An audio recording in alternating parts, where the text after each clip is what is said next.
রাধে রাধে বন্ধুরা, আজ আবারও চলে এসেছি নতুন একটা ব্লগ নিয়ে তোমাদের সাথে, মিশো আনবক্সিং ব্লগ। আর দেখতেই পাচ্ছ এই শাড়িটাকেই আজকে আনবক্সিং করব। তবে আজকে ভিডিওটা যে না দেখবে সে কিন্তু খুব মিস করবে, কারণ এটার দামটা অনেকটা কম নিয়েছে। আর চলো এবার আমি পার্সেলটাকে আনবক্সিং করি, কোয়ালিটি কিরকম, কত দাম নিয়েছে সবকিছুই তোমাদের সাথে শেয়ার করব। তো আমি এখন পার্সেলটা খুলছি। আর তার আগে বলো যে মিশো থেকে তোমাদের সাথে কখনো চিট করা হয়েছে নাকি, মানে একটা পার্সেলের বদলে আর একটা পার্সেল চলে এসছে নাকি।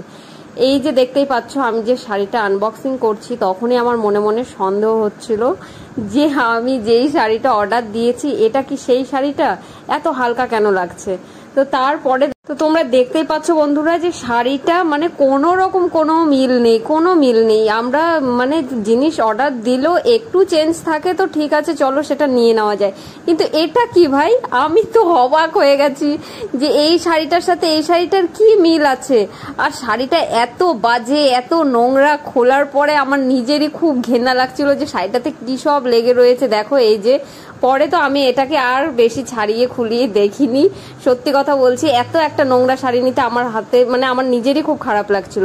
এই শাড়িটার দাম নিয়েছিল আমার থেকে, মানে আমি যেটা অর্ডার করেছিলাম এটা কিন্তু একদম নয়, সেটার দাম নিয়েছিল 759 টাকা বা এরকমই কিছু একটা হবে।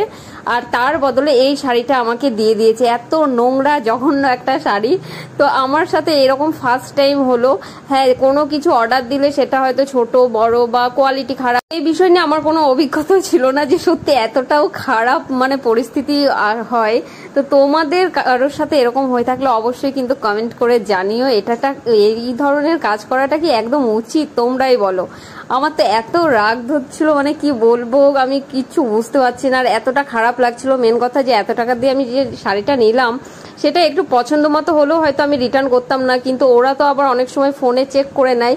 তো কি করবে, যদি মানে ফোনে তো মিল পাবে না জানি, দিয়ে কি আমার জিনিসটা রিটার্ন নেবে, তোমরাই বলো। পার্সেল সব সময় খারাপ হয় না, কিন্তু আজকে যেটা হয়েছে সেটা আমার খুবই খারাপ লেগেছে, সত্যি কথা বলছি। তো তোমাদের কেমন লাগলো আজকের ব্লগটা অবশ্যই কমেন্ট করে জানিও। এখানেই শেষ করছি, বাই, সবাই ভালো থেকো।